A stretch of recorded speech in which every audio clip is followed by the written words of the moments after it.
Fellow Nigerians, have you heard the name Justice Abdullahi Limanas from Nasarawa State? I repeat, have you heard that name? Justice Abdullahi Limanas. He is from Nasarawa State, a justice. He is touted to be the next Inec chairman. I repeat, he is the favorite to become the next Inec chairman. Now the opposition, the coalition, they are complaining bitterly. They are planning to protest, saying that Tinubu should not appoint this man, that the man has questionable character. Look at what somebody said.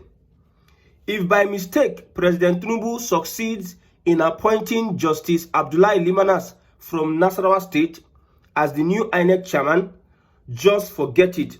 This is an opposition member, a former PDP member that followed Atiku to the ADC. They are the ones revealing all this and complaining.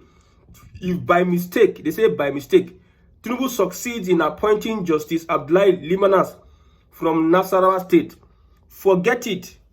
They will announce the result before 12 p.m. in favor of Tinubu. Now, he is a close ally of Wike and Ganduje. He is a close ally of Wike and Ganduje. The next election, 2027, international activists, election observers, foreign election observers have said that the election will be one of the worst elections conducted in Nigeria, 2027 general elections. An election conducted under APC, led by Tinubu. Foreign observers and also local observers, election observers, have said it is going to be the worst election ever. When you look at Nigeria today, you see, we have the North and South. We have the coalition and the APC. See, nobody wins election in Nigeria today without forming a coalition against Tinubu. How Tinubu have captured every institution of government. It is now you know that politics is dirty. How Tinubu have captured every institution of government. It tells you that nobody can remove Tinubu except there is a coalition. Now the coalition is lamenting that CEO Tinubu should not appoint this guy who will protest. Tinubu should not appoint this guy. This guy has questionable character. If you appoint this guy, he go worse past Yakubu. That is what they are telling us. Now, look at the constitution. Tinubu has the right to appoint anybody. That is what your constitution is telling you. See, Shebi Obasanjo appoint, Buhari appoint, Jonathan appoint, Abi. So would it get to Tinubu's turn and he doesn't have to appoint, they should elect him from the National Assembly? Let me tell you one thing. Like I said, the coalition needs not to panic. They don't need to panic because of this appointment. What they need to do is that they should start a revolution. A revolution whereby INEC will be, they will rebrand INEC, restructure INEC. I've told you that the main problem when it comes to election is INEC. Forget anything you are doing. The main problem, judiciary is not small now, the police is not small, EFCC, DSS, not small. INEC is the main problem. If INEC announce elections, it will take a lot of sacrifice for you to even see. Maybe say, for instance, the coalition, they are winning somehow. They are winning the elections. Then INEC compromises and announce Tinubu winner. Announce Tinubu winner. You go know, say, INEC is the main problem. If INEC does not announce Tinubu winner, the judges, the police cannot do anything. If INEC announces somebody as winner, the onus is on the opposition or the loser of the election to show the court, to prove to the court that they won the election. So INEC is the first thing that needs to be restructured. So it is not coming to cry, because if you are coming to cry that because the opposition, I don't understand. This person is an opposition member. You are coming to cry saying that if Tinubu appoint this man, just forget it. Is that how to play politics under democracy in Nigeria? You see, if Tinubu likes, let him appoint Tinubu. If he likes, let him appoint anybody. The point here is that this system is not sustainable. People don't want to tell themselves the truth. The president that Tinubu is leaving, another person go enter. Do worse than Tinubu. That is how we'll be in this system, deceiving ourselves. After Buhari don't waste 10 years, Tinubu will come waste another 10 years of our lives. 20 years. A young man of 20 years in the abroad, in the America, in the Europe, a young man of 20 years, you know where his life is headed. But under a Tinubu and Buhari regime, a young man of 20 years does not know where he's going. And we are competing in this world. There's a global stage, global network, where we cannot even compete because we have bad leadership, bad system of government, everything just bad. So like I said, this system is not, we cannot move forward with this kind of system. Let's talk about restructuring. Every time I talk about restructuring, somebody said that I should come out and say that I'm supporting Tinubu, me support Tinubu. I have told you, I will continue to tell you that Tinubu does not have what it takes. I'm telling you. You see, some people, they may have committed a lot of things that, you see in the Bible, let me go to the Bible now. God told David, you cannot build me a house because your hands they are filled with blood. Let your son that does not have blood on his hands build me a house. That is God telling David, a man after his own heart. That is the way I see Tinubu. He has a lot of baggages that he cannot channel Nigeria in the right position. I'm not looking at politicians or cabals or northern cabals or anybody. I'm looking at the global powers. If the global powers have nothing on you, you can stand against them. Look at this Burkina Faso guy. Look at Senegal. Look at Mali. Look at Chad. Look at Niger. Look at military taking over. There's nothing they can pin. These military administrators of those countries, they don't have any baggage that the West will use against them. But for Tinubu, he has good intention. There's no president that doesn't have good intention because everybody wants to prove himself. Everybody wants to make a name for himself. They may have good intentions, but what? Look at the tax bill. The tax bill is a playbook of the IMF. If you look at widening the tax net, reduce purchasing power, that is the template of IMF, the globalists, the global powers that are controlling Africa. They want you to be taxed, your poverty. They will tax your poverty. Somebody was saying, if I'm earning 18,000 naira every month, then does it mean that, because when you calculate 118,000, at least it remains some amount of money. 800,000 annually in a year would not be taxed, zero taxation. From your 800, when they remove your rent, 20% of your rent and everything, maybe. So 118,000, is this that money? Who earns 118,000 in Nigeria today? That is really saying that I am not poor. Poverty, it is the poor people that earn 118,000. So they are even taxing poverty. This is the playbook of IMF. So the opposition needs to know what they need to do. I did a broadcast earlier. I said, the opposition we have now, what are they trying to bring to the table? What is the difference of, see, they are saying that they want to fix Nigeria. What are they bringing to the table? Nigerians need explanations. This tax bill of a thing, the opposition needs to be at the forefront on trying to educate Nigeria how it is going to benefit and how it is not going to benefit, whether it is the right time or it is not the right time. It seems the APC have taken over social media, defending the policies of Bola Ahmed Tinubu, while the opposition, they are just there reacting. You don't react. You take up a discourse and start pushing your narratives on how you believe Nigeria is going to get better. That is what the opposition should do. But the opposition will just come and start complaining. It is over. So if he appoints the man, Mr. Abdullahi Lima, what's his name? So nobody, because of your appoint, then you should not, Limanas, you should not, nobody should be participating in elections. So why, you know, people are afraid of, I don't know why people are afraid of a Tinubu. I don't know. Look at Hitler. These dictators are the most fearful. That is why they do everything in their power to make sure that they subjugate you. They are the most fearful. When push comes to stove, they are the ones that will first run. Look at the answers. We heard that Tinubu ran into France. like I said, Tinubu and the military. Tinubu, they fear military. Oh. Every president, civilian president, or bloody civilian president, supposed to fear military. He's supposed to make sure that, say, their loyalty. They use money, use so many things, connection, so many things, oil well. Make sure their loyalty is connected to the president. Because they are just bloody civilian.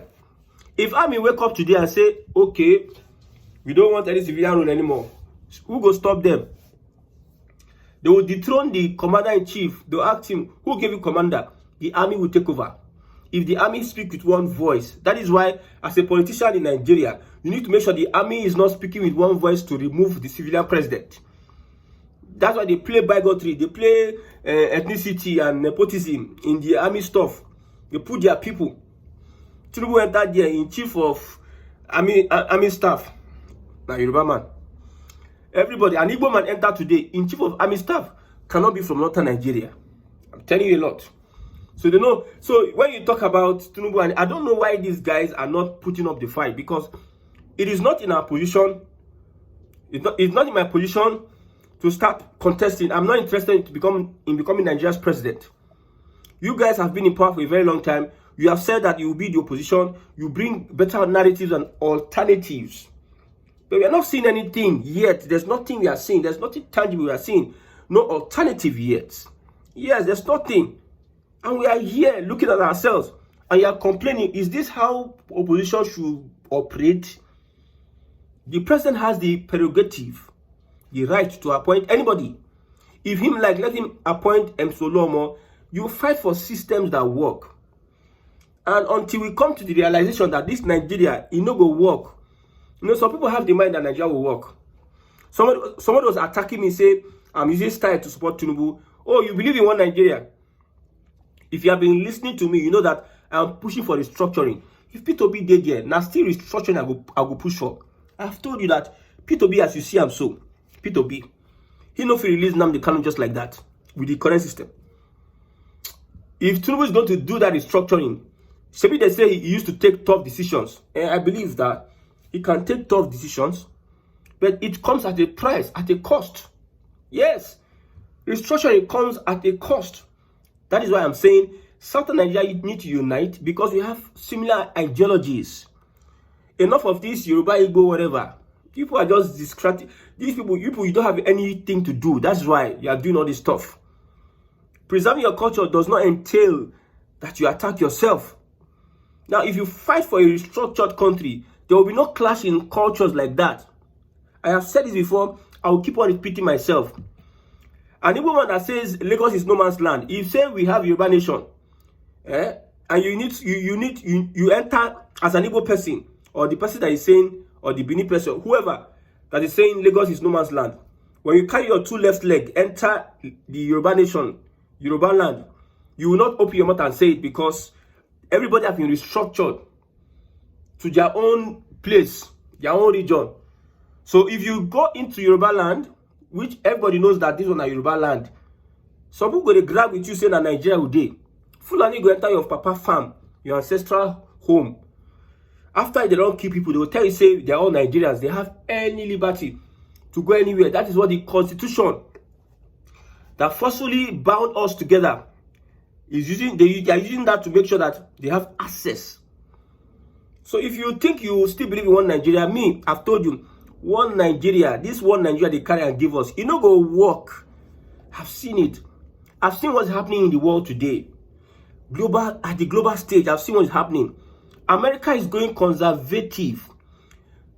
Britain, Australia, France, they are all going conservative. Everybody is going conservative. People that introduced democracy to you, they are going conservative. How many of them are practicing democracy? We will be claiming we are practicing democracy, but we know that it is what the politicians use to deceive you. They use it to bamboozle you that democracy, we are all together, we are all one. One for where? So if you are so desperate and believe that, let P2B enter, and things will change. Remember, Obi said he was going to do 4 years. He was going to do 4 years. So after 4 years, things will change. My brother, I will ask this question again. What would the opposition or the coalition come in and change that Tinubu is doing? Tinubu has an issue with credibility. He has an issue with trust, transparency, and integrity. These are the issues the Tinubu people have. Largely, most of them are hypocrites. 2015, we saw how toxic APC supporters were to Jonathan. What they did, they laid the foundation for all this toxicity online. This toxicness online, whereby you abuse, you say all sorts of things, you abuse somebody's child, you wish death to somebody's family. APC started it with a Buhari. They came together, whether Igbo APC, Yoruba APC, all of them came together and they started it. So APC has issues. But what APC have been doing with the issue, because normally, I said, no matter how you want to build a house, if the foundation is bad and wrong, you cannot get anywhere with the foundation of that house. How did APC come into power? What precedent are they setting? If the APC come into power now, through rigging and whatever, anybody that enter will still maintain that position. And you know that human beings are wicked. The thoughts of men are wicked. So you enter through rigging, maybe because you are trying to play smart, another person will enter, you go want enter through the same rigging, and you go feel they bad and lawless than you. That is the reality we tell ourselves today.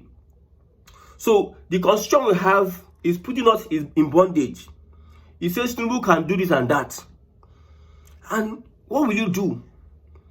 What will P2B article? What are they doing?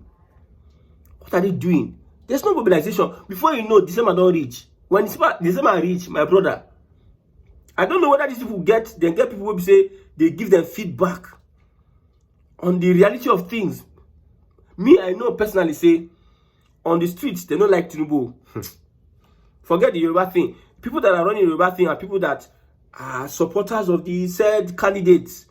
They support the candidates wherever they are. Maybe they are working in the ministry, or they are doing a contract, they are part of a program, or their family members are in APC, or whatever. Or some people that just love to defend their tribe. So, all those things. So, when you go on the street, you see that a lot of things are happening on the street. People are not smiling. No. Don't let everybody come and be smiling you. People are not smiling at all. So, whether you like it or not, since Obasanjo chose his own INEC chairman, Buhari chose his own INEC chairman, Jonathan chose his own INEC chairman, you cannot stop Tinubu from choosing his own INEC chairman. If you think it's by emotion, like I said, politics is not emotion. If you think it's by gra, go and stop him. Go and stop him. You people are here. You were here when things were going wrong. Go and stop him. We have said restructuring is the key. If we continue in deceiving ourselves left, right, center, my brother, it's going to be unfortunate. Somebody said I'm changing narrative. Okay, that's good. That's fine. I've already always stood. Look at opposition under Tinubu's government. In a democratic system of government, are we practicing healthy democracy? Look at the CNG. Look at most of the things that the government is doing. Where is the transparency?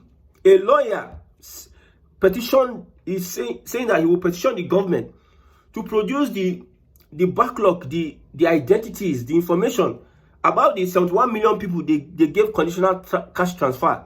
This is something the government can do.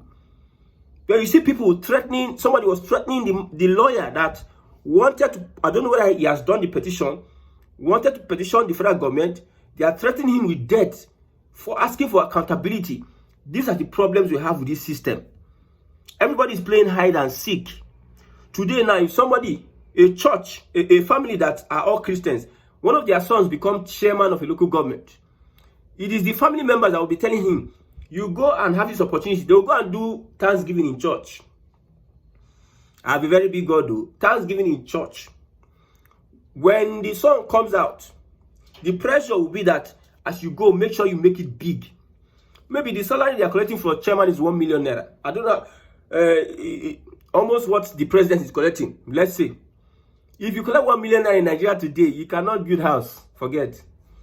But you see that the chairman, small time, within 3 months, he don't relocate from the Adubo, his area, and go to a highbrow area, and they'll be building houses upon houses. Within 2 years, they don't build like 2 or 3 houses. But like I said, your own salary cannot fetch, you cannot build You cannot even buy land with your salary within the 4 years of your tenure. We are saying it. So that is the reality. The system is not sustainable.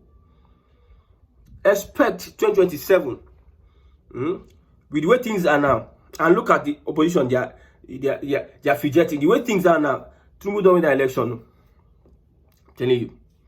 And there's no big deal. There's no big deal. Because however it is, see, the powers that be, we need to be awakened to what is going on. What is going on is beyond this, we that are seated here. An average Nigerian want to go and sleep, shit, eat, drink, marry, sleep with his wife, give birth to children, get a job after school, build a house and die. That is the mindset of an average African man. But there's something more than that. You see, some people, they sit down one place, they determine the kind of drugs you get, the quality of drugs you get, the quality of food you get. They are literally determining what goes in your mouth and out of your body. I'm telling you, they determine who becomes your leaders. They don't want you to be better than them. They want you to be their slave. And we are okay with that. Even our own politicians, they use us to do experiment. I said this before that.